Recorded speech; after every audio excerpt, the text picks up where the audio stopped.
आंतरिक परिपूर्णता। श्री माता जी हो, श्री अरविंद हो, हमेशा अपने शिष्यों को समर्पण के बारे में शिक्षा दिए हैं।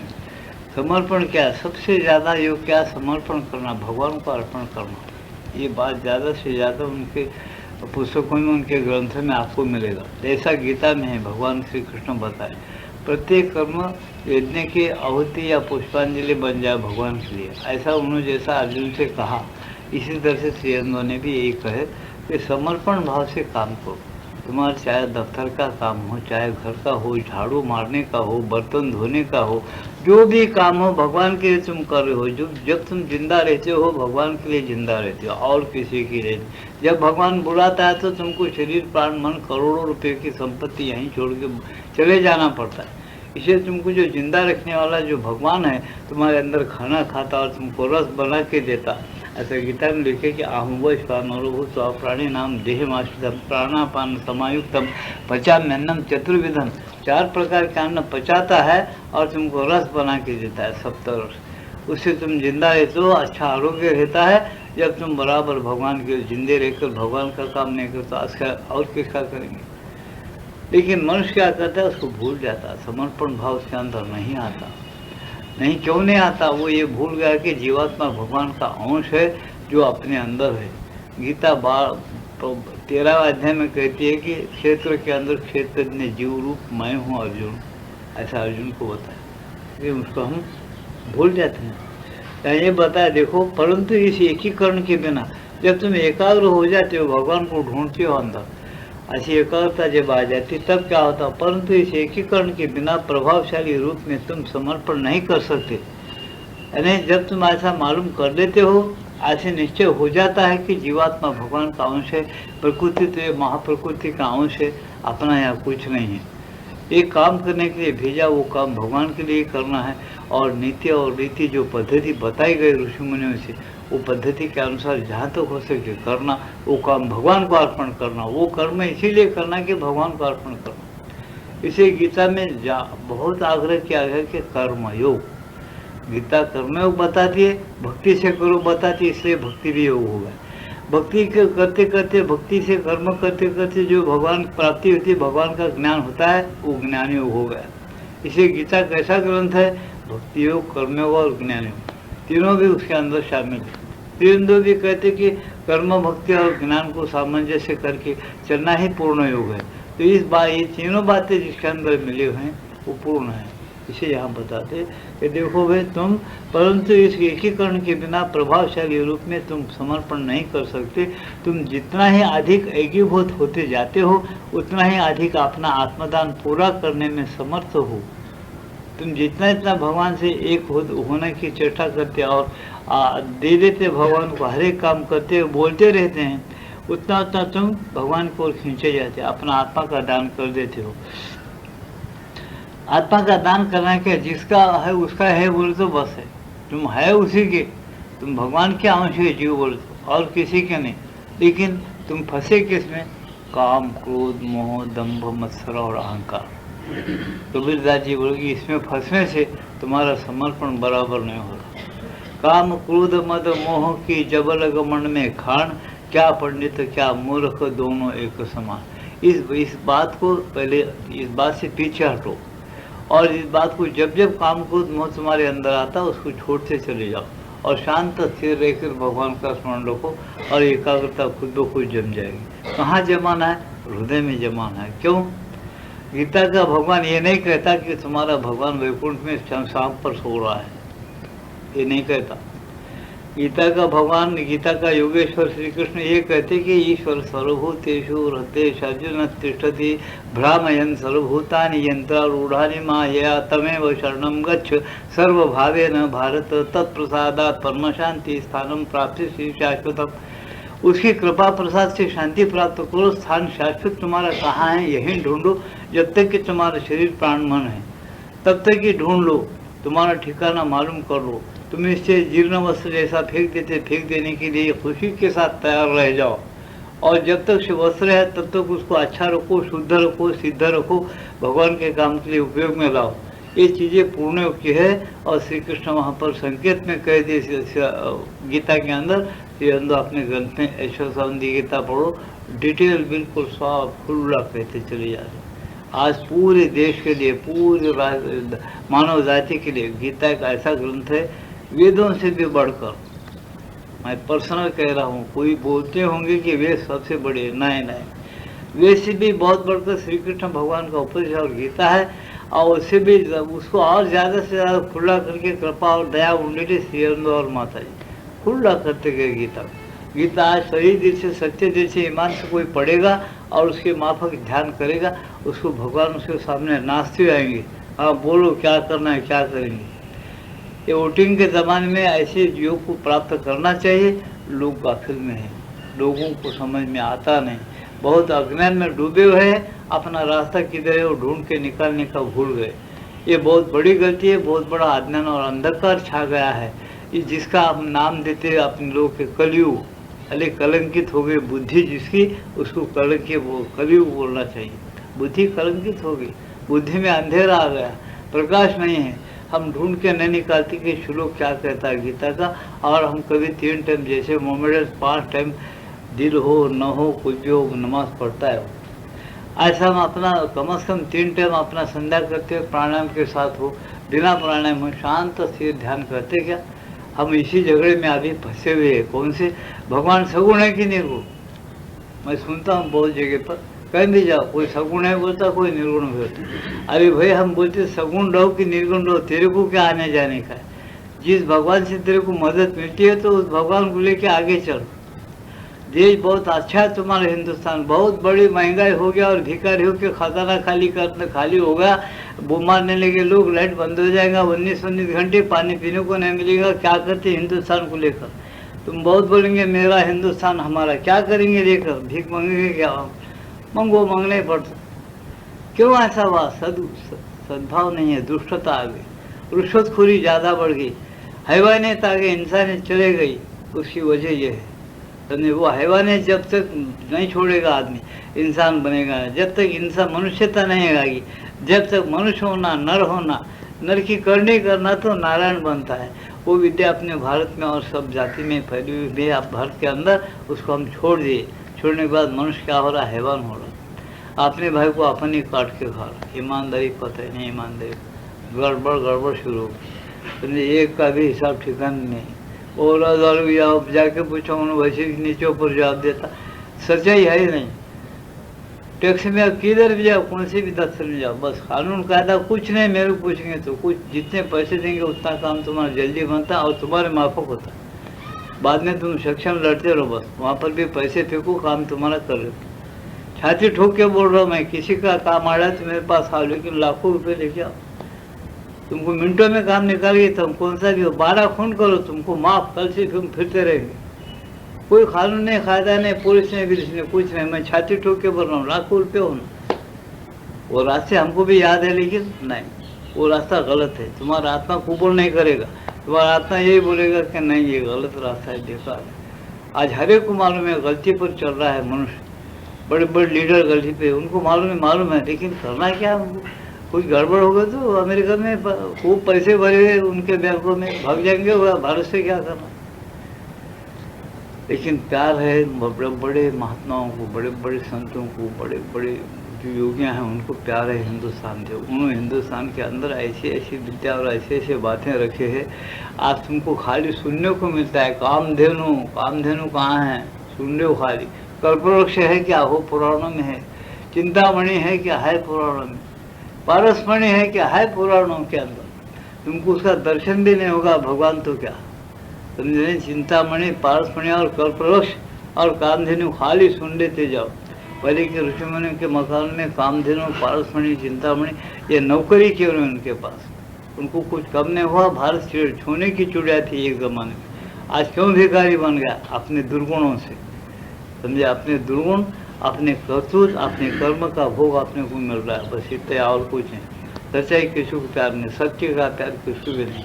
सत्य अगर होना है ढूंढो अपने अंदर, उसको छुपा हुआ है, ढूंढने के लिए ढूंढते जाओ। और होना है तो नहीं होना है तो चलने दो, गाड़ी होते भगवान। जब उसको आना आएगा, जब धर्म स्थापना करना है करेगा। वो तो मालिक है इसका, वो छोड़ेगा नहीं, वो बराबर काम करेगा। क्यों? वो संतों का, महात्माओं का, योगियों का ऋणी है भगवान, अपना दुर्गुणों का ऋणी नहीं। दुर्गुणों को निकाल के धर्म स्थापना करने के लिए आता है और आएगा भी जरूर।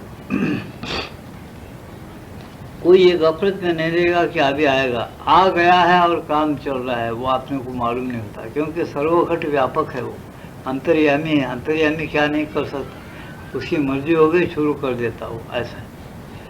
देखो तुम जितनी ही अधिक एकीभूत हो जाते हो, एकाग्र होकर भगवान की ओर दौड़ते हो, उतना ही अधिक अपना आत्मदान पूरा करने में समर्थ होते हो।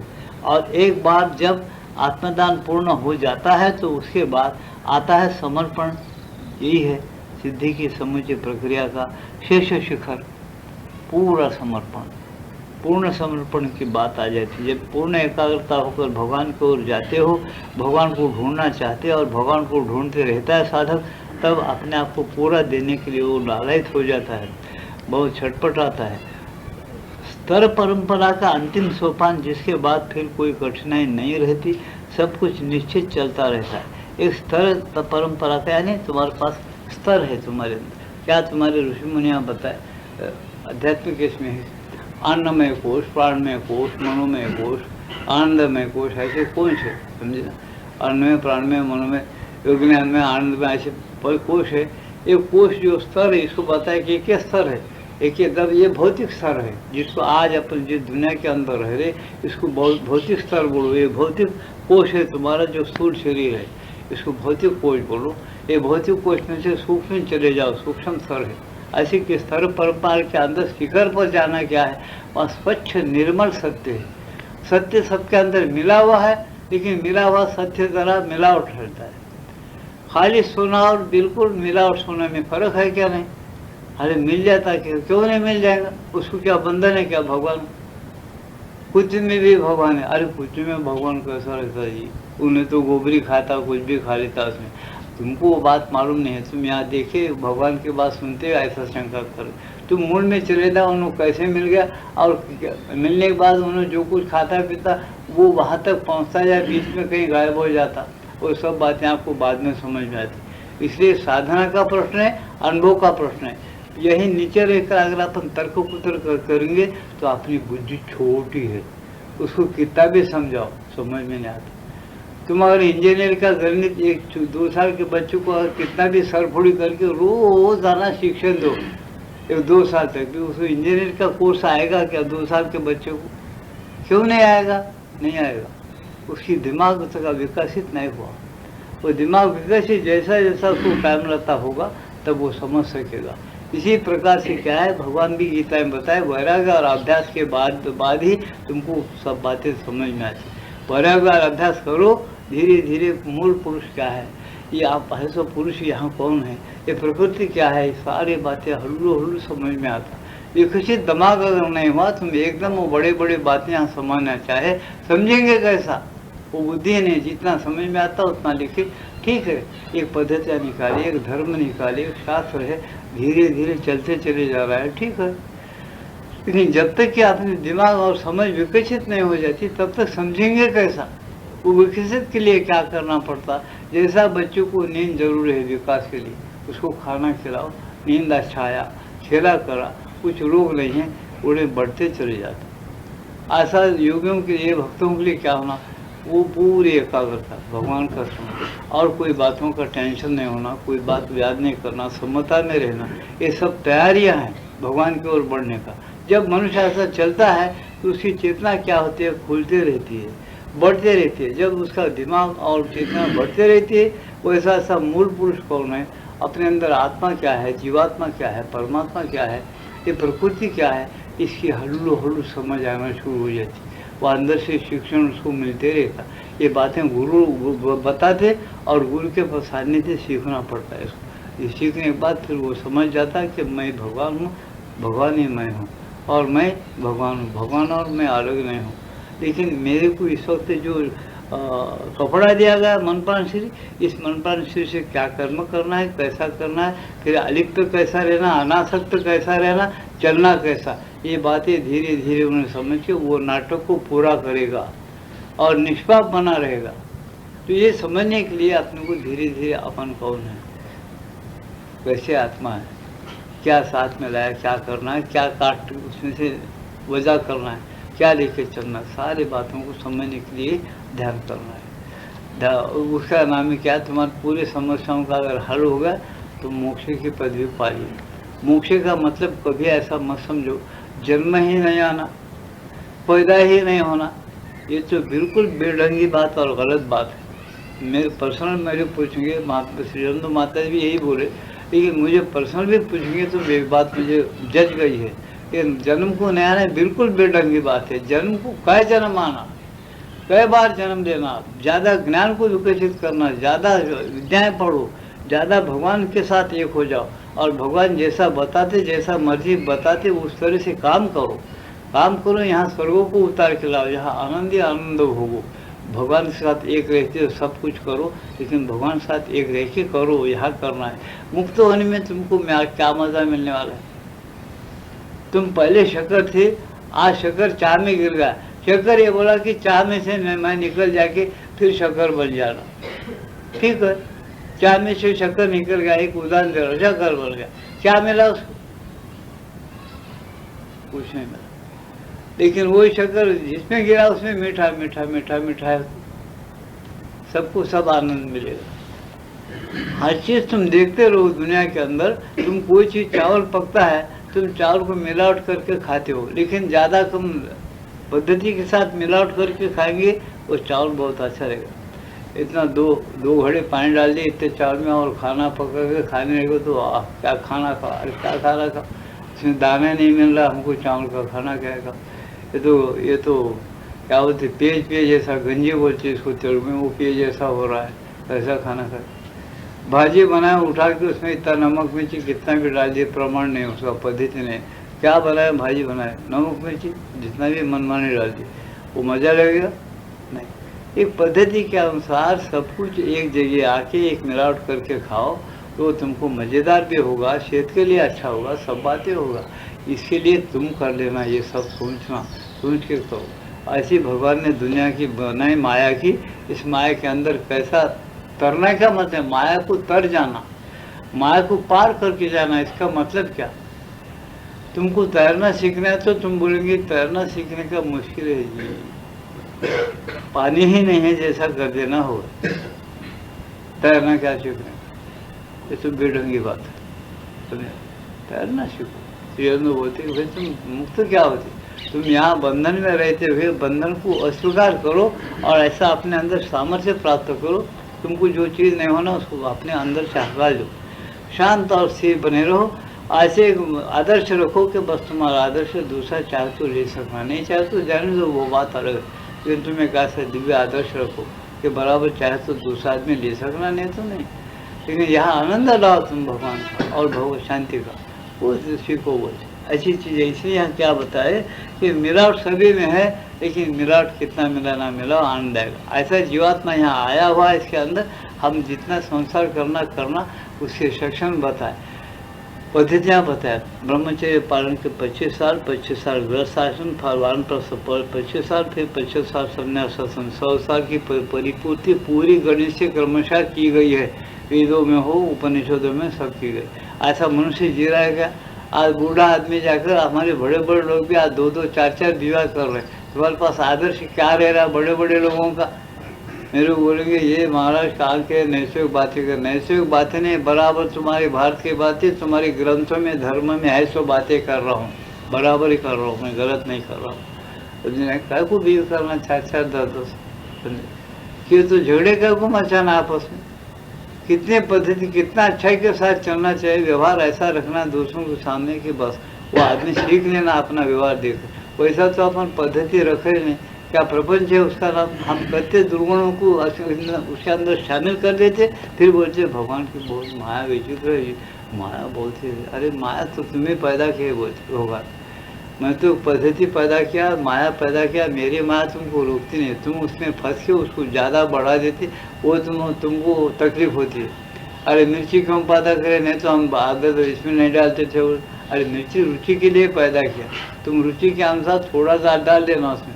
तुम इतना डालेंगे तो मुँह जलेगा और हगने के टाइम में तुमको जलन पैदा होगी।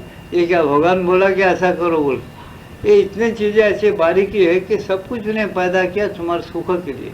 तुम सुख लो, शांति के साथ उधर जाओ, उसके साथ एक लो और चलो, ये कहते हैं। इसलिए हम भगवान के लिए हर एक काम जब करते हैं, दफ्तर का हो, खाने का हो, भगवान के लिए करना है। उसमें क्या होना, योग बोले। अब हम योग कैसा, ऐसा योग जमाओ सुख हो। योग में क्या है, सुख। एकता में क्या है, सुख। द्विता में आपस में झगड़े हो गए, अलग अलग हो गए तो क्या है, दुख। वियोग और योग। योग शब्द क्या है, दुख देने वाला। योग शब्द सुख देने वाला है। योग शब्द में सुख अगर पैदा कर देने आया आपको तो वो सही योग है। अब दुख पैदा कर लिए तो वो योग है, वो योग नहीं होता। यही बताया उन्होंने कि तुम आत्मा को अर्पण भगवान को ऐसा करो कि बस शांति के साथ उसकी शांति तुम ले सको। इसे भगवान ने शुरू बताया, तुम्हारे हृदय में ईश्वर है, उसको सर्वभाव से शरण जाओ तो वो शरण जाने से क्या मिलता, तुम छोटे नहीं बनते, तुमको परम शांति मिलेगी। शाश्वत स्थान कहाँ है तुम्हारा, ये तुमको समझ में आएगा। फिर तुम बढ़ गए कि छोटे हो गए, बढ़ गए। ऐसा अगर सोचेंगे तो हम वो सही बात समझिए गीता की, और प्रत्येक मनुष्य उसको करने लग जाएगा। और ऐसा नहीं सोचा तो नहीं कर सकता। वो उल्टा पलटा सोच लेगा, ऐसे पुकारते तो उसमें क्या पड़ा है, छोड़ दो, तुम्हारी मर्जी की बात, तुम दुख में रहोगे। तो यहाँ कहते कि समर्पण यही है कि सिद्धि की। ये क्या बताया, स्तर परंपरा का अंतिम सोपान, जिसके बाद फिर कोई कठिनाई फिर कोई कठिनाई नहीं रहती, सब कुछ निश्चित चलता रहता है। जब एक आखिरी सोपान पर पहुँच गए, भगवान बिल्कुल खुले हो गए तुम्हारे अंदर से और तुमको मिल गए, तुम्हारी कठिनाइयाँ सब कुछ निर्विघ्न चलता रहता है। तुमको हर एक बात समझ में आता, तुमको ऐसा जीना मालूम होता। कठिनाइयाँ आए थे, उस कठिनाई को तुम छोटा, तुम्हारे सामने कठिनाइयाँ सब छोटे हो जाते, तुम कठिनाइयों को पार करके आगे बढ़ सकते हैं, ऐसा बताया उसके अंदर। तो परंतु तुम्हें यह नहीं भूलना चाहिए, यहाँ बताया, परंतु तुम्हें यह नहीं भूलना चाहिए कि तुम तुरंत संपूर्ण रूप से समर्पण नहीं कर सकते। तुमको ये नहीं भूलना चाहिए कि तुम तुरंत संपूर्ण रूप से समर्पण नहीं कर सकते, ये नहीं भूलना चाहिए। तुम्हें जब 1 या 2 दिन किसी विशेष प्रकार की कोई प्रबल मानसिक क्रिया होती है तो तुम्हें बहुधा ऐसा होने का भ्रम उत्पन्न होता है। तुम विश्वास करने लग जाते हो कि अन्य चीज़ें अपने आप अपने समय पर आ जाएगी, ऐसा विश्वास करते। माता जी क्या बोलते, कोई साधक है, अच्छा अभ्यास किया, ठीक अभ्यास किया, अभ्यास करते करते उसको ध्यान लग गया, उसके अंदर एक शांति मिली, उसको आनंद मिला, तो क्या समझता, बस हो गया मेरा काम, अब मेरे कुछ करना नहीं, अब अपने आप चीज़ें होते रहेंगी। ऐसा तुम एक भ्रम पैदा कर लेते हो। अब तुम्हारा ध्यान और तुम रोज़मर्रा करने के बाद आप 4 दिन को कर तो भी चलेगा, ऐसा तुम उसको ढीला ही दे देते हो। ऐसा ढीला नहीं था, और अब तुम्हारा जो कुछ है रोज़ तुम्हारे नियम के अनुसार तुम करते जाओ। करते जाने के बाद एक भ्रम में मत फंसो कि मेरा काम जल्दी होगा, तुमको शांति आनंद मिलेगा, लेकिन तुम आगे बढ़ते चले जाओ। रोज़ ध्यान जरूर करना चाहिए। ध्यान का मतलब क्या है, ध्यान को एक अर्थ में मैं ये बोल सकता हूँ कि तुमको प्रेम ज़्यादा है भगवान के चरणों में तो ध्यान सहज लगेगा। तुमको वो चीज़ की ज़रूरत होना, भगवान एक चीज़ है, भगवान ये दुनिया के अंदर बहुत बड़ी चीज़ है जिसको हम लेना चाहिए, जिससे हम मिलना चाहिए। वो भगवान मिले तक हम जी नहीं सकते, जिंदा नहीं रह सकते। ऐसा अगर तुमको तड़प लगी और प्रेम लगा है भगवान का, तो तुम ज़रूर उसको पा सकते हो। उसके लिए तुमको नाक दबाना, प्राणायाम करना, उससे भी आसन जमाना, इसकी ज़रूरत नहीं है।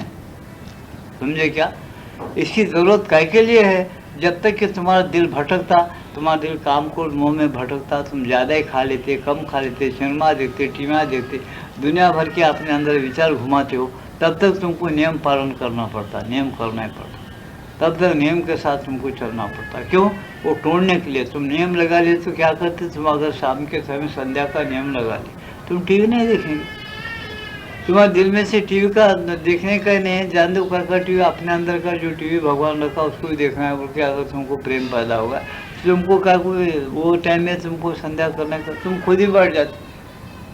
तो ये चीज़ें जो है, इसलिए ब्रह्मानंद स्वामी बड़े लोग, जब पूर्ण प्रेम लगा दिल में, जब तब नियम का बंधन टूट गया।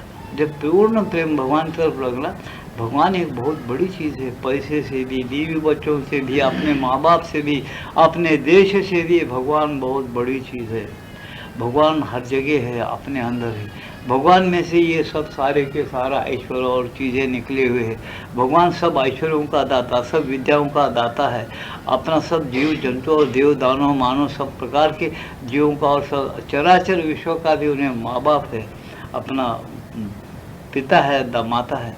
ऐसा जब तक कि तुमको सही सही बिल्कुल सच्चे दिल से मालूम, उसके बगैर अपन जी नहीं सकते, वही अपना सब कुछ है। ऐसा जब मालूम नहीं होता तब तक तुमको वो नाक पकड़ के बैठना पड़ता, आसन डालने का। बैठो 4 घंटे, उन्हें बोलता है एक व्यायाम है, तुम्हारी प्रकृति अच्छी रहती, तुमको भी मोह रहता, मैं ज़्यादा दिन देता हूँ, प्रकृति अच्छा रहती, ठीक रहती, बैठो।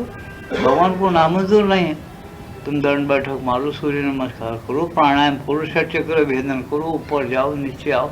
निर्गुण है समझो निर्गुण है, सगुण है समझो सगुण है, उन्हें सब कुछ है, सब कुछ है, परे है। ऐसा वेदों ने कहता, गीता भी कहती है। लेकिन तुम्हारे लिए कुछ भी नहीं है। क्यों? तुम्हारे अंदर तड़प नहीं है, तुम उससे काम लेना नहीं चाहते, उसका काम सुनना नहीं चाहते, तुम्हारे से भगवान से कोई लिंक नहीं है, याद रखो। उन्हें यही बोला कि न मैं भक्त प्रणश्यति, अगर मेरे भक्ति है, मेरे पास उन्हें आना चाहता, मुझे पाना चाहता है तो मैं मिलता हूँ, नहीं तो मेरे से क्या काम है भाई। उसके लिए मैं अनाज पैदा किया हूँ, फल फूल पैदा किया हूँ, सब बातें पैदा किया हूँ, बीमारी है तो डॉक्टर पैदा किया हूँ, दवाएं पैदा किया हूँ, जान दो उधर बोलता हूँ, मेरे से क्या काम है। धंधा कर तो पैसा मिलता है उसको। मेरी बातों को समझ रहे, अच्छी तरह से कान खोल खोल के सुनो। भगवान ऐसा बाजार में पड़ा हुई चीज़ नहीं है, उसको तुम ऐसा समझो, भक्ति में रह के सत्संग करके ग्रंथ अच्छे अच्छे पढ़ के ऐसा समझो कि सूक्ष्म में सूची मत कर लीजिए। ऐसा है, सत्संग कर, सत्शास्त्र पढ़ो, सूक्ष्म सूची मत कर लीजिए। सत्संग करो, शास्त्रों को देखो, अच्छे अच्छे महात्माओं के सत्संग करो, अनुभव लोगों की बातें सुनो, अपनी बुद्धि शुद्ध स्थिर करो, भगवान के लिए प्रेम रखो, बहुत भक्ति रखो, तब उन्हें मिलेगा, किसी से नहीं मिलेगा। तुम्हारी कथा करेंगे, ढोलक बजाएंगे, ताल सूझे गाना गाएंगे, तुम्हारा कोकिला की जैसा आवाज़ रहेगा, लाखों करोड़ों रुपए दान करिए, कोई बात नहीं, तुमको उसका सब तमाम की चीज़ें तुमको बराबर फल मिलते हैं। वो फल तुमको कैसा, सुख दुख जो है कैसे तुम्हारे मन के खिले, सुख दुख मनोधर्म, समझे। और सुख मिलेगा फिर दुख मिलेगा, दुख मिलेगा फिर सुख मिलेगा। तो सुख दुख के परे परम सुख है, वो कैसा मिलता? वो तो भगवान है। उसके लिए तुम लालच होना, प्रेम होना, भक्ति होना, उसके लिए तरसना। तुम किसी परिस्थिति में भी रहो, तुमको विद्या आने दो मत आने दो, बुद्धि रहने दो मत रहने दो, पैसा रहने दो मत रहने दो, तुम बीमार रहो या न बीमार रहो, तुमको हमेशा तड़पना, भगवान से मैं मिलूँ। वो कैसा भगवान है जो कि सब बनाया और छुप गया। वो क्यों छुप गया मेरे से? मेरा अगर वो माता पिता है, विश्व का माता पिता ऐसा दयालु है, सब अपने जीवों के लिए सब बनाया, और छुपता क्यों है? वो अपने मर्जी को क्यों नहीं बताता? वो क्यों नहीं मिलता? अगर ये प्रेम है, ये भक्ति है, तो मिलता है। एक शब्द में तुम लोगों को कह देता हूँ मैं कि रामकृष्ण परमहंस के ऐसा, रामकृष्ण परमहंस रोते थे, माँ माँ माँ। रामकृष्ण परमहंस के शिष्य कितने लोग नहीं षटचक्र किए? विवेकानंद के बाद बहुत आगे आ गई। रामकृष्ण परमहंस माता से बातें करते थे। माता जी भगवान भगवती माँ मिलने के बाद गुरु मिले उनको बाद में, तोतापरी नाम के, तुम सुनते हो, समझे ना। ये सब चीज़ें तुम पढ़ते हो, सुनते हो, फिर तुम ये चाहते कि मेरे को योग होना, मैं योग करता हूँ। काय का योग करते? भगवान से करते हैं, प्राणायाम करके सिद्धि पा लेते। योग कैसे? बहुत से लोग, चांगदेव महाराज 1400 साल बचे, जैसे कि वैसे से पत्थर। जब ज्ञानेश्वर महाराज मिले, उनके ऊपर सर पे हाथ रखे, जब उन्होंने सही उनको ज्ञान हो गया, समझा। योग क्या है? योग में क्या है? सिद्धियाँ मिलेंगे, रिद्धियाँ मिलेंगे, चमत्कार मिलेगा, शांति मिलेगी, आनंद मिलेगा, बहुत कुछ। तो भगवान सबका दाता है शांति और आनंद का, वो कहाँ से मिलेगा? वो तो भक्ति प्रेम और सिवाय भगवान के शरणागति के नहीं मिलेगा। इसे उन्होंने गीता का योग क्या है? गीता का प्राण समर्पण हो जाना, तत्प्रसादात परम शांति। क्या बताए? ईश्वर सर्वभूतेषु हृदयेषु तिष्ठति, हृदय में है वो। ईश्वर सर्वभूतेषु हृदयेषु तिष्ठति, ब्राह्मण सर्वभूतानि यंत्रारूढ़ानि माया। वो ईश्वर माया के चक्कर पर फिरा, जैसा हर जीव को फिरा रहा है, नचा रहा है। उस ईश्वर को शरण जाओ जो बलवान है, सब जगत को फिरा रहा है। उसको सच्चे दिल से सर्वभावे न, शरीर के भावना से, प्राण के भावना से, मन के भावना से, बुद्धि की भावना से, सब तरह से शरण जाओ। शरीर में दोष है शुद्ध कर लो जहाँ तक, प्राण में वासनाएं शुद्ध करो, मन में चंचलता है दूर कर लो जहाँ तक हो सके अध्यास से, फिर बुद्धि स्थिर करो, न्याय नीति पर रहो, ये शुद्ध करके भगवान को शरण जाओ। उससे क्या होता है, तुमको परम शांति मिलेगी। कहाँ शरण जाना, हृदय में जाना, हृदय में स्थिर रहना, शांत रहना। जब तुमको क्या मिलेगी, परम शांति मिलेगी। तुम्हारा शाश्वत स्थान कैसा है, भगवान कैसा है, वो तुमको मिलेगा, दर्शन होगा, तुमको अनुभव होगा उसका। ऐसा वो ऐसा ही है। भगवान बात करता क्या, सब जगह रेस वाला कैसा बात करता। तुम सब जगह हवा है, कैसा ले रहे हो हवा, पूरा हवा ले रही है तुम्हारे अंदर। तुम जितना 1 किलो पी सकते हो उतने किलो हवा ले रहे। वो भी बीमारी आएगा तो उतने किलो भी नहीं लेते, थोड़ा हवा लेके चुप बैठना पड़ता। ये हवा उतना नहीं रहता, जितना है उतना है सब जगह, समझे। बहुत चावल पकड़, तुम कितना खाते हो रोज चावल, तुम इतना खाते हो पेट भर जाता। बस तुम्हारे बुद्धि मन प्राण शरीर को संतुष्ट करने के लिए सगुण भगवान कितना मिलना चाहिए तुमको, उतना अंदर प्रकट होगा, तुमको बुद्धि देगा, तुमको आनंद देगा, तुमको शाश्वत स्थान बताएगा, तुम्हारा काम बराबर कर देता हो। जितना चाहिए उतना लो। तुमको बीमारी इंजेक्शन बहुत दुकान में स्टॉक पड़ा है, उतने इंजेक्शन तुमको होना है, एक इंजेक्शन लेते कम हो जाए। ऐसा भगवान तुम्हारे शरीर प्राण मन के संतुष्ट और मुक्त चेतना करने के लिए जितना उसका प्रभाव तुमको जरूरत है उतना मिले तो बस है, खत्म। तो ये चीज़ें सारे है तर्क कुतर्क मन की चीज़ है जो आदमी हमेशा प्रश्न उत्तर करते रहते हैं। अब हम किताबें पढ़ रहे कि दुनिया भर के साधक उनको प्रश्न किए, माता श्री लोग उत्तर भले ही बहुत दिए, और क्या उत्तर दे, उनको उत्तर देना सही, इनका शंका निकालने भी उतना सही। बहुत है, लाइब्रेरी भरी है मेरे पास 6000 की, कोई पढ़ता नहीं, शौक ही नहीं है पढ़ने। बस भगवान होना, मुक्ति होना। मुक्ति क्या बाजार में पड़ी सो चीज़ है कि मुक्ति का मतलब तुमको किसी प्रकार का टेंशन नहीं होना, गड़बड़ नहीं होना, ऐसा है कोई चीज़ होना। आज तो सब में गड़बड़ है, आज क्या गड़बड़, सब में गड़बड़ है, पूरी के पूरे वासना में फंसे हुए सब। तो वासना त्याग का मतलब ये नहीं कि काम मत करो, नहीं, हर चीज़ भगवान होना चाहिए कि तुम तुरंत फुरत संपूर्ण रूप से समर्पण नहीं कर सकते। तुम तुरंत फुरत रूप से संपूर्ण समर्पण नहीं कर सकते, ऐसा तुम ये नहीं बोलना। तुम एकदम संपूर्ण समर्पण नहीं कर सकते, धीरे धीरे धीरे करते। क्यों, तुम्हारी मन प्राण बुद्धि में कचरा है, अभी वासनाएं हैं, तुम्हारे अंदर गड़बड़ बहुत है, धीरे धीरे चले जाएगा। तुम्हें जब 1 या 2 दिन किसी विशेष प्रकार की कोई प्रबल मानसिक क्रिया होती है तो तुम्हें बहुधा ऐसा होने का भ्रम उत्पन्न होता है कि तुम विश्वास करने लगते हो कि अन्य चीज़ें अपने आप अपने समय पर आएंगी, ऐसा विश्वास करते। लेकिन 1-2 दिन वो टच देता है भगवान ने, तो चुप रहो, फिर आगे तुम्हारा काम तुम करते रहो। जब भगवान तुमसे हमेशा एक हो जाए, कभी भी नहीं छुपेंगे, हमेशा तुमसे एक करेंगे, समय पर आएंगे। परंतु तुम यदि वास्तव में जरा भी असंतुष्ट होते हो तो अपनी प्रगति को रोक देते हो। तुम जब तुमको ऐसा अनुभूति भी होती है, भगवान का अनुभव भी होता है, यहाँ बताते हो।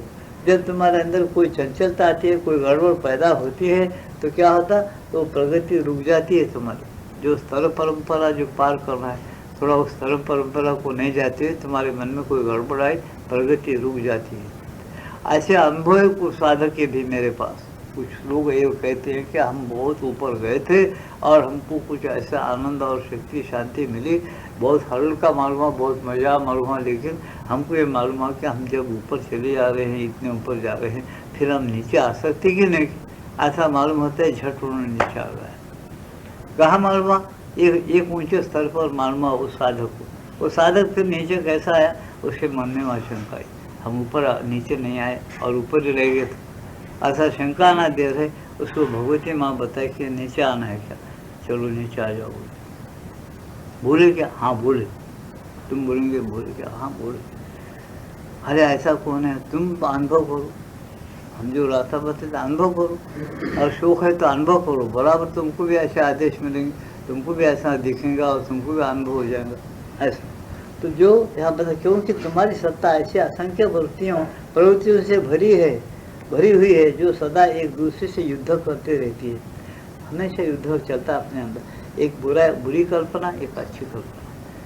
एक अच्छी से अच्छी आती, बुरी से बुरी कल्पना, दोनों में लड़ाइयाँ चलते अंदर। पहले देते कि आदमी गूंग रहता, किसी को पूछो कि ध्यान जप करने वाले को उसके अंदर पैसा चलते रहता, फिर गूंग रहता, वो परिचय था। फिर वो ऐसा बाद में अरे बहुत देर तक ऐसा चला, मन चंचल है ना, अभी कल स्थिर हो जाएगा, ऐसा अभ्यास करता, ठीक है वो तो। लेकिन ये वृत्तियाँ जो क्या करती, जब तुम युद्ध मचा देते हैं अंदर, तो बल्कि हम कह सकते हैं कि प्रायः भिन्न भिन्न प्रकार के व्यक्तित्व हैं। फिर हम यहाँ कह सकते हैं कि अलग अलग प्रकार के व्यक्तित्व हैं जो तुमको चंचल करते हैं, उन वृत्तियों को व्यक्तित्व बताए। जब उनमें से कोई एक अपने आप को भगवान के हाथों में दे देता है तो दूसरे ऊपर आ जाते हैं। उनमें से अगर कोई अपने आप को, यानी तुमको ये वृत्ति मालूम भगवान अब एकदम खाने का भी टाइम नहीं हुआ, कचरी याद आ रही, 2 दिवाली खा के कचरी भाग जाना, बाद में आके कभी रात को ध्यान करना, ऐसा क्यों आया? आज कचरे में गालियाँ खाए तो कोई बात नहीं है, लेकिन मैं ध्यान तो करूँगा। और क्या अगर वो वृत्ति को हका दिया और बढ़ गया तो ऐसा साधक कुछ बढ़ भी जाते। लेकिन उन्होंने बोलते तो इससे क्या होता है, दूसरी वृत्ति आ जाती, वो तो निकल गए, वो वृत्ति फिर नहीं आती, दूसरी आ जाती। क्या आ जाती? खाना अपन कचरे में, बच्चे हैं वो अपन नहीं खाया तो वो लोग नहीं खाते, फिर अपन जल्दी उठना खाने को, वो वृत्ति आ जाती। इसका मतलब क्या, तुम अभी भी अपने अहम को और भगवान को समर्पण नहीं किया, अहंकार को और अपने व्यक्ति को समर्पण नहीं किया, अपने वृत्तियों को। यार टाइम पे तुम जिस टाइम पे कोई नहीं उठते, कोई काम नहीं रहता, वैसे टाइम पे तुम ध्यान नहीं चुने, ऐसा नहीं होना। टाइम देखकर ध्यान चुनना, टाइम के साथ चुनना, तो ये बातें नहीं आती। इसको अपन बंद कर सकते, धीरे धीरे अभ्यास, तुम्हारे अभ्यास पर है। जब उनमें से कोई एक अपने आप को भगवान के हाथों में दे देता है कोई वृत्ति, तो दूसरे ऊपर आ जाते हैं और अपना सहयोग देना अस्वीकार करते हैं। अपना सहयोग नहीं देते, वो तुम्हारे साथ मिलने जाते, तुमको चंचल बना देते। हमने अपने आप को नहीं दिया है, वे चिल्ला उठाते हैं, उठते हैं और अपनी स्वतंत्रता तथा अभिव्यक्ति के लिए उछल कूद मचाने लगते हैं। अपनी स्वतंत्रता और अपनी अभिव्यक्ति स्वतंत्रता के लिए वो वृत्तियाँ मांग करते हैं कि भाई अपने आप को फलाना चीज़ होना, ये हो तो अच्छा है, हमारे फलाना काम है वो हुए तो हम रोज़ ना ध्यान कर सकते, फलाने कठिनाइयाँ बहुत है, बहुत कर सकते। पूरी किसको वजीफा मिलना है, भाई प्रमोशन मिलना है, प्रमोशन मिलने के बाद जो वजीफा बढ़ जाता, मेरा तनख्वाह बढ़ जाता, वजीफा में भी ज़रा ज़्यादा वजीफा आ जाता, फिर उस वक्त फिर कुछ काम नहीं रहता, आराम से बैठ के मैं ध्यान वगैरह कर सकता। लेकिन वजीफा जिनको मिलता उनको पूछो, वो लोग काम ढूंढते, फिर भगवान को ध्यान में कुछ नहीं करते। और बैठ के क्या करना, उनको सुधरता ही नहीं, बैठो बैठ के क्या करना, यही बोल सके हमेशा दुनिया में रहना, खाना खाना, पानी पीना, मजे उड़ाना और नौकरी करना और भाड़ोतरी करते रहना बाल बच्चों की रात दिन, बस। उनको अक्लमंद नहीं बनाते, ज़्यादा खूब रख देते, बैठ के खाने के ऐसा जंगली बना देते। मेरे को पूछो, उनको पैर पे खड़े के बनाने का अक्लमंद बना नहीं बनाते, वो बैठ के खाना, इतना कमा के रखना पड़ता, फिर झगड़े शुरू हो जाते, समझे ना। तो इससे क्या होता है, इससे तुम्हारा प्रपंच भी बराबर नहीं होता, परमार्थ भी नहीं होता। तुम तो खाने को होना ना, किसी धंधे में मिलेगा, किसी विद्या में मिलेगा। आजकल कैसी धारा चल पड़ी, देखते क्या आप, आपको आश्चर्य लगेगा, मैं बोल रहा हूँ 10, 4, 6 लाख रुपये तो सीट में ताजा, तुमको कॉलेज में उसमें मर रहे लोग उसके लिए। अरे काय को मरते उसके लिए, अरे कौन सा काम सीखो, हुनर सीखो, दुकान लगा और कुछ लगा, नहीं, लिखना पढ़ना सीखना, सरकार की जान लेना, उसके पास ही तनख्वाह कहाँ से देंगे, उन्हें भिखारी बनना। तुम रखे तो पैसे का बजट नहीं है, बोलता हूँ ना, तुम जाके पूछो, हमारे पैसे दो बोलो, बैंक में रखे तो 15 जन को आओ बोलता हूँ, वो खुद भिखारी बना, तुमको देता कहाँ से उन्हें, उसको खा गए लोग। तुम बोलेंगे सरकार की गलती है, नहीं, मैं कभी सरकार की पूरी गलती नहीं मानता, पब्लिक की गलती पर है और सरकार भी है। तुमने पब्लिक भी क्या करते, कर्जा लेते नहीं चुकाती। ये भी बड़े बड़े लोग जगह पर उन्होंने बोलते नहीं भाई, गरीब जो शेड्यूल कास्ट लोग हैं उनको माफ़ कर दो, पता वो लोग तो बेचारे इंसान समझ के अपने आप को दही जो उठाया, अपन फायदा आ रहा, अपन कल सरकार अपना सरकार है, अपने को सहूलियत दी, अपन उनको पैसा वापस करना, ऐसा है क्या उनके पास बुद्धि? डुबाओ सरकार, वाह रे वाह, नीति और पद्धति कहाँ से निकाले, किस शास्त्र में से निकाले, कभी हमारे पढ़ने में तो नहीं आया। मेरी 1800 साल की उम्र है, मैं भी बहुत कुछ पढ़ा हूँ, संतों की किताब बहुत पढ़ा हूँ, बहुत ग्रंथ पढ़ा हूँ, मैं भी नहीं पढ़ा हूँ ऐसा ही, लेकिन तोते के जैसा याद नहीं रखा मैं, उसका जूस खींच रहा और बस मेरे को बस होगा, बस कर लिया मैं अपने आप, समझे ना। मैं राजकारण जानता हूँ, सब जानता हूँ, लेकिन मेरे को उसमें भाग लेना नहीं, वो गंदे बातें पुकारना नहीं। कितना गंदापन आया भारत में, यहाँ बैठे बैठे मैं पूरा अच्छी तरह से जानता हूँ, तुम लोग पढ़ के तो भी जानते, हमको पढ़ के जानने की जरूरत नहीं। कितने मूर्ख हो गए, कैसे कैसे हथियारा उठा के आज यादव जिसको बोलते धुमाकुर मचने वाला है, सब मेरे को मालूम है, लेकिन हमको पुकारने का नहीं है। भगवान जो करते वो होने वाला है, होने तो बीच की चीज़ें होंगी, लेकिन वो जो करेगा वो होता, वो अच्छा ही करेगा, वो बुरा नहीं करेगा। बुरे का बुरा ही होगा, अच्छे का अच्छा ही होगा। उसके पास ऐसा कमाल है, अंधकार में से उजाला निकालता है। उजाला जहाँ है वहाँ अंधकार निकालता है उसके अंदर, उसके अंदर उजाले में से अंधकार निकलना बहुत मुश्किल है, लेकिन उन्होंने निकालता, अंधकार में से उजाला निकालता, अपना काम बना लेता। उन्हें अपनी सृष्टि को जो बनाया हुआ उसको रखना है ना, उन्हें बरोबर रखता, उसके पास वो ताकत है, वो पूर्ण योगी है।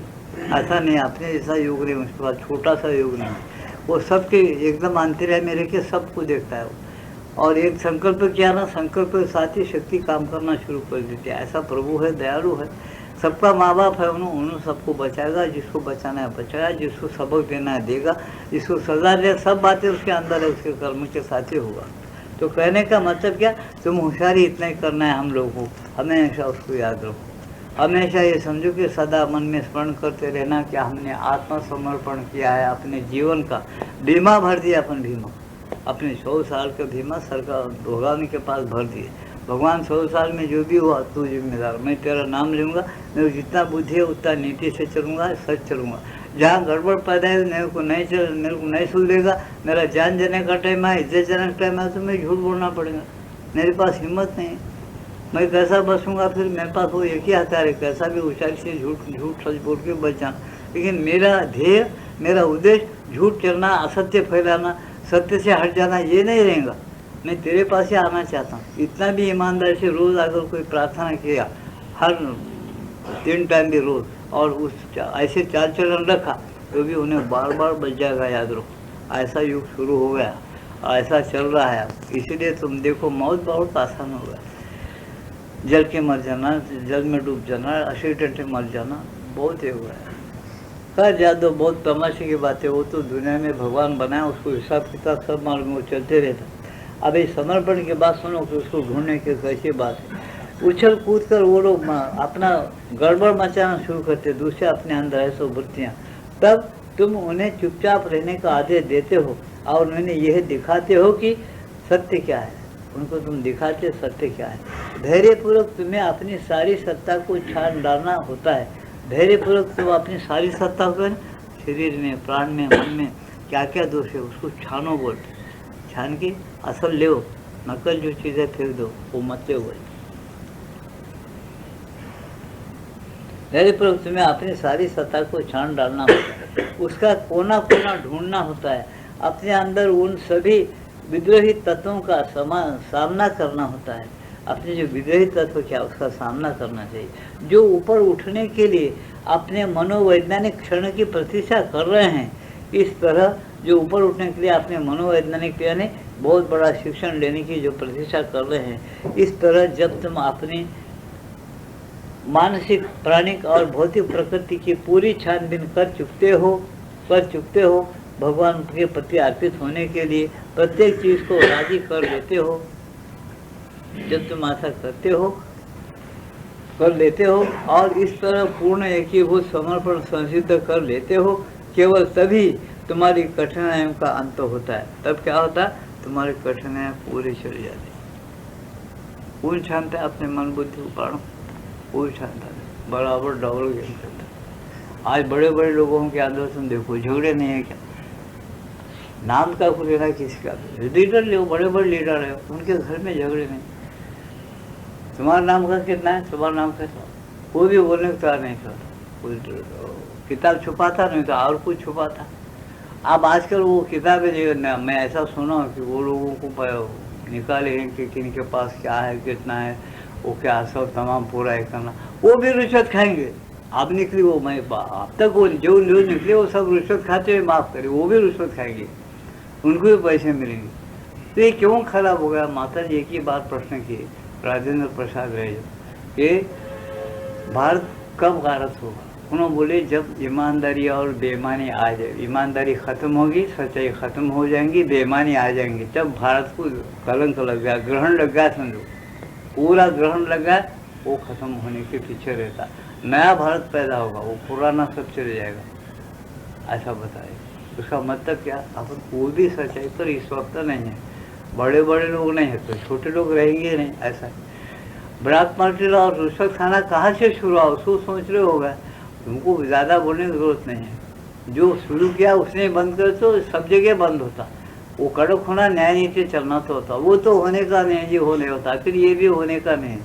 ऐसे ही बेमौत मरते चले जाएंगे आदमी और बहुत गड़बड़ पैदा हो जाता। ऐसा लोग बोलते हैं चोरा बहुत आगे चोरी हो, क्या भाव अच्छा हुआ बोलते हैं, बेकार पैसा चले जाता तो जाने दो, भीख मांगे जो किसके पास रहा दौलत का अनियत का पैसा डालना मन में डालेंगे अभी नहीं तो 8 दिन 15 दिन, साइंस बोलता 20 दिन तो आदमी नहीं मरता, 20 दिन के बाद एक बार खाना खाया तो और 20 दिन बचता हूँ, चलने दो ना, नाटक कौन सा बुरा है बोलते सच्चे लोग, कौन सा बुरा है, चलने दो, क्या है 20 दिन तक भूखा रहेंगे बोलता हूँ, ऐसा। क्योंकि सच्चाई आना, असल बात तो ये है, मनुष्यता जो भारत में थी ख़त्म हो गई, हैवानियत आ गई, हैवानियत जब तक कि नहीं जाती हमारा सत्य को नहीं लगेगा। ये भारत के अब 6 साल है 100 साल होने के, 100 साल को आदमी खलास होता, जैसे से चले था उम्र है, ऐसा 100 साल भर्ती हो रहे भारत के। तो जब इश्यू हो गया तो फिर बदलने वाला है जरूर, तो बदले तो कुछ जरा व्याधि मृत्यु आएगी ना भाई मनुष्य को जब बूढ़ा होता है। अब इस प्रकार हो गया, भारत बूढ़ा हो गया, थोड़ा नौजवान नहीं है, तो ये मत समझो कि भारत और ना नौजवानी किससे आएंगे, वो तो भगवती माँ की कृपा और भगवान से आएंगे, वो अलग चीज़ें, उनके ढंग अलग है, वो किसमें से किस मनुष्य से काम लेंगे, किसको छोड़ देंगे, ये कोई भी नहीं बोल सकेगा। आज तुम ऐसे लोगों को काम देखेंगे आगे जो कुछ नहीं कर सकता, उन्हें बहुत बड़ा काम करेगा, सुनेंगे तुम आगे, अब तक ये कर रहे लेकिन सुनेंगे। जो कुछ सब कुछ करने वाला है उन्हें नौकर बन के बैठेगा, बेमौत मारे जाएगा। वो क्यों? उसके अंदर में क्या छुपा है, बाहर के कर्म क्या है, इस सब का गणित वो भगवान को मालूम, तो भगवान लगा तो उसके पीछे शक्ति देगा और काम चलेगा। खाली आज लोग बोलते हैं मैं कर रहा हूँ, मैं करता नहीं, कोई नहीं करता, करने वाला अकेले है सब में बैठा। तुम गीता की बात कभी मत भूलो, गीता में ये बात डिक्लेयर किया है, नहीं तो जाके पढ़ो, 15 अध्याय में है, अक्षराक्षर 2 पुरुष इस दुनिया में है, उसको समझने की कोशिश करो। अक्षराक्षर के पीछे उत्तम पुरुष है, जो तीसरा है श्री कृष्ण भगवान बताते वो मैं हूँ। अक्षराक्षर को मैं धारण किया हूँ, और परा प्रकृति जो मेरी शक्ति है, श्रेष्ठ प्रकृति है, अपरा प्रकृति जो है निम्न प्रकृति मेरी जड़ प्रकृति है, ये दोनों मेरे हुक्म में रहती है। दोनों प्रकृतियाँ दोनों भूतों से, परा अपरा भूतों से भूत मात्र पैदा हो रहे हैं। इसका नाटक चलाने वाला माँ बाप मैं ही हूँ। ये गीता के अंदर साफ साफ ये बातें लिखे हुए। गीता मुखपाठ बिल्कुल करेक्ट श्लोक के साथ पाठ करने वाला यहाँ आदमी बैठा हुआ है, उसका नाम लेता नहीं मैं लेकिन उसको सब मैं बोलते उसको श्लोक को याद आ जाता, समझ लेता हूँ, करेक्ट है, सही है, बोल ये गीता के अंदर है। नहीं देखो फिर उसका नाता अपन कभी जोड़ने को देखे क्या, हम किस प्रकृति में से है, हम परा है या अपरा है, हम ये अक्षर है या अक्षर है, उत्तम पुरुष हमको धारण किया हुआ है या नहीं है, वो हमारे पीछे है क्या नहीं है, उसको कभी हम दिन भर में एक बार तो भी 100 साल में सोच रहे क्या, कभी भी नहीं सोच रहे। इसलिए उसी को डिक्लेयर किया ऐसा सौंदर्य गीता में, देखो भाई ऐसा है ऐसा है ऐसा ऐसा, उसकी गीता में ऐसा सौंदर्य गीता, और हिंदी में गीता प्रबंध उसका नाम, मराठी में गीता निबंध, ऐसा उसके है। उसको कोई पढ़ा अच्छी तरह से तो वो समझ में आएगा, नहीं पढ़ा नहीं समझ में। ऐसा है तो ये बातें पढ़ने से समझ में आता कि अब राज्य किसका चल रहा है, उसी का चल रहा, उत्तम पुरुष का चल रहा, जो 2 पुरुषों को धारण किया, उसके अंदर ही अपने को पकड़ा हुआ है। अपन भागेंगे किधर, तुम बोलेंगे हिंदुस्तान को, नहीं पूरे अक्षराक्षर बोले तो सब आए, तब मानो। क्षर पुरुष है जो हमेशा चंचल और बदलते रहने वाला, अक्षर है जो हमेशा स्थिर और शांत है, वो उसमें कोई बदल नहीं था, वो भगवान की अक्षर पुरुष है। फिर वो है उत्तम पुरुष जो धारण किया हुआ। तो यहाँ क्या बताया जाए, और इस तरह पूर्ण है कि वो समर्पण संसिद्ध लेते हो, संसिद्ध कर लेते हो, केवल तभी तुम्हारी कठिनाइयों का अंत होता है। तब निश्चय ही रूपांतर की ओर जाने की तुम्हारी महान यात्रा आरंभ होती है। जब तुम भगवान से एक हो जाते, पूरी तरीके से अपने आप को दे देते, जब भगवान जैसा बोलता है ऐसा अगर तुम करने में समर्थ हो जाते हो, तब तुम्हारा रूपांतर हो जाता है। समझा? बराबर रूपांतर, एक प्रकार का परिवर्तन आ जाता तुम्हारे अंदर, एक रूपांतर हो जाता, तुम बदल जाते हो, अमरता में बदल जाते हो। ये बताते क्योंकि आप तुम अंधकार से ज्ञान की ओर नहीं जाते, बल्कि ज्ञान से ज्ञान की ओर, ज्योति से ज्योति की ओर, आनंद से आनंद की ओर जाते हो। क्या बताएं यहाँ पर? ये पहले दुख से सुख की ओर जाती थी, अब भगवान यहाँ बताते थे माता जी, एक सुख आएगा जो भगवान का ही है, उस सुख में से और बड़े सुखों की तरफ तुम बढ़ते रहते हो। ऐसा क्यों होता है? तुमकी एक ही बात में बोलता हूँ, लेकिन तुम सही नहीं मानोगे, समझ नहीं सकोगे, फिर भी मैं बोलता हूँ, मेरे समझना। क्षर पुरुष जो है ये कभी नहीं जाता, रहता हमेशा। अब तुम बोलोगे क्षर पुरुष तो बराबर बदलने वाला है, शरीर छोड़ता है फिर जन्म लेता है, ठीक है, लेकिन ऐसा ही इसका क्रम चलते रहता। क्षर पुरुष वो बदलेगा नहीं, तो क्षर पुरुष बराबर जो रहते चलते रहेगा, उसी तरह की उसके तरीके का अंत अपार नहीं है। समझे ना? वो भगवान का सुख लेने के बाद और उसके पास अनंत चमत्कार, अनंत सुख है, उसका खेल है जो तुम्हारे सामने डाल के तुमको खेल खेलवाते रहेगा, लेकिन तुमको टेंशन पैदा नहीं होने देता। इतनी ही बात है यहाँ पर। ये ऐसी बात है कि अगर मैं ज़्यादा समझाने लग जाऊँ या इसमें की बात बोलना शुरू कर दूँ तो कोई नहीं समझेगा उसको। सुख का अब ऐसा अगर बोलो, एक सुख से दूसरे सुख गया, उस सुख से और एक बड़े सुख की तरफ, उस बड़े सुख से और एक बड़े से बड़े सुख की तरफ जाइएगा, और उसे और बड़े सुख। ये पिसाट है क्या, ये महाराज का अकल है क्या, मैं ये बोलेंगे आप, लेकिन बात ऐसी ही है। समझे? ऐसी ही ये बात है, इसलिए नहीं कह सकता। ये अनुभव करने के बाद, ये अनुभव पर जो आदमी आएगा ना, थोड़ा बहुत समझेगा ना, साहित्य पढ़ के, उसके समझ में आएगा बहुत ठीक है, ठीक है, चुप बैठेगा वो। तब तक चुप नहीं बैठेगा, उसका नहीं चुप बैठना भी कोई गलती नहीं है। उसे समझ नहीं आया तो प्रश्न पर प्रश्न करेगा, उसकी गलती क्या है, समझ नहीं आया तो पुकारेगा वो। ऐसा इसे यहाँ कहा जा रहा है कि अंधकार से ज्ञान की ओर नहीं जाता, बल्कि आदमी यहाँ तक रूपांतर का होने के बाद वो ज्ञान से और पूर्ण उच्चतर ज्ञान की ओर बढ़ेगा, ज्योति से और ज्योति की ओर बढ़ेगा, आनंद से और एक बड़े आनंद की तरफ बढ़ेगा। निस्संदेह पूर्ण आत्मसमर्पण करना कोई आसान बात नहीं है, और यदि तुम्हें बिल्कुल अपने बल पर ही करना पड़े, अपने निजी स्वतंत्र प्रयास के द्वारा करना पड़े, तो इससे लगभग अनिश्चित रूप से दीर्घ काल लग सकता है। क्या बताते? और कोई अपना आत्मसमर्पण पूरी तरीके से, और कोई आजकल धारा चल पड़ी है, योग साधना करना, स्वतंत्र होना, पूर्ण मुक्त होना, भगवान को पा लेना, वो लोग कुछ नहीं पाते, मेरे को पूछेंगे तो। समझे क्या नहीं? वो लोग हार जाते, कहीं ना कहीं स्त्री में भटक जाएंगे, पैसे में भटक जाएंगे, वो यार नहीं तो लोग हमको बड़े बोलना, एक महाराज बोलना, पाँव पड़े तो खुश हो जाएंगे, इसमें ज़रूर अटक जाएंगे वो लोग। समझे ना? वो पहले से चल रहा, आज भी चल रहा। आप जानते 1400 साल बच्चा, उसका अहंकार चले गया था क्या? वो तो कौन ज्ञानेश्वर देखेंगे तो सही, वो महाराज कैसे हैं। 16 साल की उम्र है और उन्होंने बहुत अच्छे मुल्क के नाम निकल गया, मैं तो 1400 साल बच्चा इतना धूम मचा रहा हूँ। तो बहुत से लोग बोलते हैं कि ज्ञानेश्वर बहुत बड़ा, ज्ञानेश्वर जैसा महात्मा और संत नहीं, ऐसा कैसा ज्ञान का ईश्वर है वो, उसका नाम ज्ञानेश्वर कैसा है, ऐसा समझ कर उनके पास मिलने के लिए आए थे। तो ये जैसी बात है ऐसी यहाँ पर हो जाता है। क्या बताया कि बिल्कुल अपने बल पर कोई अपने आप को आत्मसमर्पण नहीं कर सकता, भगवान को दे नहीं सकता। वो कैसा? तो इसलिए क्या है, बहुत दीर्घकाल, कई जन्म लग जाएंगे उसको ऐसा साधना के। फिर क्या करना यहाँ बताया जा रहा। परंतु जब भगवत कृपा तुम्हारे साथ होती है, तब बात ठीक ऐसी ही नहीं होती। कभी कभी थोड़ी इस दिशा में या उस दिशा में जब भगवान पीछे से धक्का देते हैं तो कार्य अपेक्षाकृत बहुत आसान हो जाता है।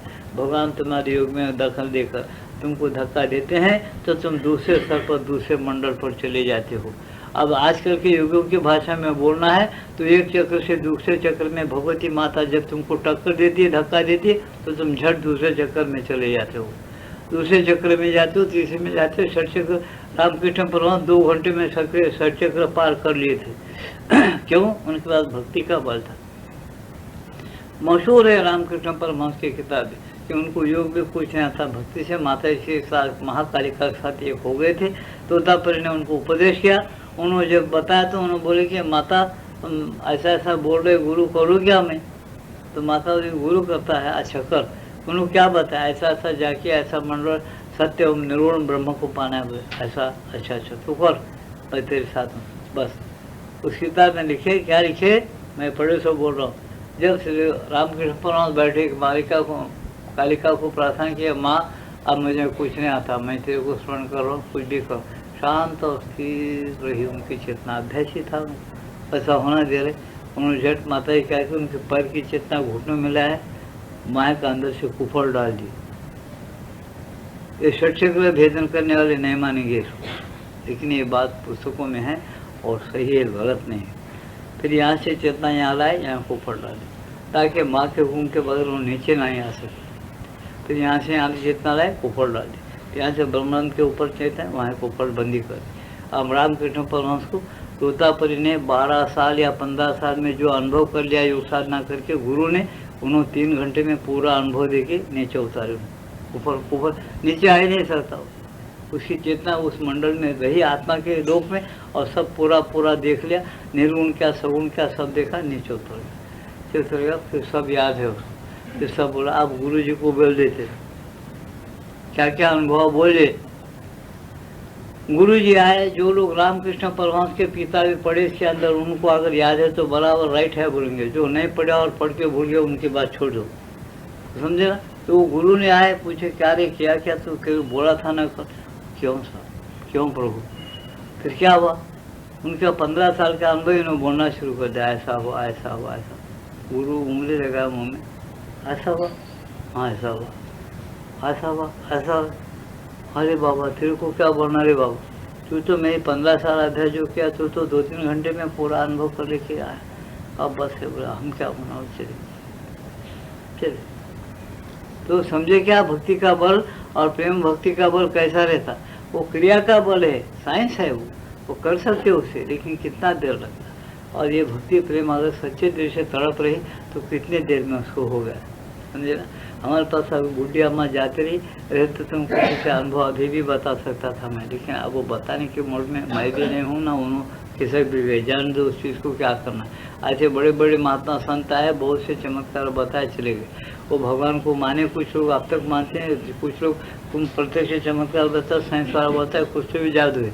अब तुम सुनते नहीं क्या, पुष्पति साई बाबा का क्या क्या नहीं सुने और क्या क्या नहीं सुन रहे, छोड़ दो इस विषय को, वो सब गड़बड़ है। तो कहने का सारांश क्या है, तुमको जब तड़प रहती है तभी तुमको सच्चे दिल से सत्य की और प्राप्ति होती है भगवान की, और तुम अनुभव लेकर ऊपर उठ जाते हो, और अनुभव तुम्हारा सच्चे नहीं करते, सही नहीं करते, और सत्य का तुमको खोज मिलता है। तब तक ठीक ऐसी ही नहीं होती, परंतु जब भगवत कृपा होता है तो ये सब होता है। जब भगवान पीछे से धक्का देते हैं तो कार्य अपेक्षाकृत बहुत आसान हो जाता है। निसंदेह काल का परिमाण प्रत्येक व्यक्ति पर निर्भर करता है। काल का परिमाण बोल दो, कितने काल में ऐसा होगा वो व्यक्ति पर है। उसकी एकाग्रता अगर गहरी है तो जल्दी होगा, एकाग्रता उसके नहीं जमी तो उसको 10 साल लगेगा। रोज चंचल रहा उसको बढ़ते जाओ, कितना क्यों है इसमें यम नियम आसन प्राणायाम प्रत्याहार ध्यान धारणा समाधि, ये 8 जो नियम है क्यों है, समझिएगा, अष्टांग साधन क्यों है, इसीलिए उसको जमता नहीं, बेटे को दिल एकाग्र होता नहीं, फिर बैठे रहना था, बैठने को परिचय। फिर भी माता बता 4 घंटे बैठो तो पीठ नहीं दुखना, पाँव नहीं दुखना, हलना नहीं डुलना नहीं, शांत बैठना, कोई चीज़ याद मत करो, शांत कुछ पहले बैठने को सीख लो 3 घंटे। पक्का बैठने को आया आपको 8 दिन 15 दिन बैठे तो पहले दर्द सब चले जाना, बट फिर बाद में तुमको यम नियम, फिर आसन, आसन के बाद प्राणायाम बताते, लेकिन प्रत्याहार भी होना। उसके प्रत्याहार का मतलब क्या, जैसा कल्पना आई ना विचार है ना, उसको उत्तर जवाब बंद करना। वो जवाब बंद नहीं करेंगे, तुम प्राणायाम करेंगे ना, प्राण का दूसरा लोक है, उसमें चले जाएगा इसकी चेतना, वहाँ पर के दूसरे अनुभव हो जाएंगे। तुमको वहाँ स्त्रियाँ दिखेंगे, नाना प्रकार के भानगढ़ पैदा हो जाएंगे, नए सब पंचायतें दिखेंगे। फिर जब उन्होंने सिद्धि रिद्धि में चमक जाएगा तो नीचे आ जाएगा। ये सब चीज़ें कैसे है, बिन गुरु के सीखना नहीं, इसमें हाथ डालना नहीं। सही आदमी भक्ति से शुरू करना, माता जो बताना, समर्पण अपने आप को दे देना, भगवान को चाहना, हमेशा स्मरण कर, ऐसा शुरू करो। प्राणायाम करो कितना, थोड़े सहारा नहीं खाते, 1 मिनट का 2 मिनट का बस। तुम घंटों प्राणायाम का अभ्यास करेंगे, बढ़ जाएंगे, तुम्हारी प्रकृति अच्छा हो जाएंगे, अच्छा दिखेंगे, लोग तारीफ करेंगे, वाह कितने अच्छे, बहुत अच्छा ब्रह्मचर्य पालन करते, आओ बैठो। उसका खाना खाएंगे, पानी पिएंगे। वो ये नियमासन में क्या है, किसी का खाना नहीं खाना, किसी को ललचाना नहीं। कितने नियम है, एक एक नियम को 5-5 नियम है, याद रखना। 8 अष्टांग को 8 पंचे 40 नियम है। पतंजलि महामुनि का योग देखो, 40 नियम पूरा करना पड़ेगा। जब वो 40 नियम इस युग में पूरा करना बहुत कठिन है। उन्होंने कहीं खा नहीं सकता, पानी नहीं पी सकता, ऐसे कड़क नियम है। वैसा कड़क नियम से चलने पर भी उसको सालों लग जाते हैं। क्यों? गुरु होना साथ में, उसमें फिर दिमाग सही होना, ठीक होना, ब्रह्मचर्य पालन करेक्ट राइट करना। नहीं तो उसकी प्राण शक्ति कमज़ोर हो जाएगी या समाधि लग जाएगी, दिमाग में याद नहीं रहेगा, उसको दिमाग फूट कर निकल जाएगा। सारी बातें हैं, गुरु बिना नहीं करना। कोई पुस्तक पढ़ के करता है, उन्हें बच्चा समझता हूँ, छोटा बच्चा, उसको समझ में नहीं आया, पुस्तक पढ़ा, उन्हें समझा मामूली चीज़ है, इसको करना शुरू कर। प्राण शक्ति मामूली चीज़ है क्या? बच्चों का क्या, टायर में ज़्यादा प्राण भरो तो फट बोल के बस्ट हो जाता, क्या करेंगे? पात्र आवश्यक की वस्तु संकल्प ही है। क्या बताऊं, यदि तुम सचमुच में खूब दृढ़ संकल्प बना लो, संकल्प ही है एकमात्र आवश्यक की वस्तु, संकल्प ही है सभी समस्याओं की एकमात्र पूंजी। क्या बताएं, निसंदेह क्या है, संकल्प बहुत बड़ा होना। अगर संकल्प तुम्हारा दृढ़ है तो तुम काम करो, संकल्प अगर तुम्हारा ढीला है तुमको कुछ नहीं पचेगा। बस आज का सत्संग तो टाइम हो गया, समाप्त है। थोड़ी देर भजन सुनो, भजन का अंदर ध्यान लगाओ और उसके बाद प्रसाद वितरण किया जाएगा। प्रसाद को लेकर शांति के साथ मकानों को जा सकते हैं। कृष्णाय वासुदेवाय ही परमात्मा ने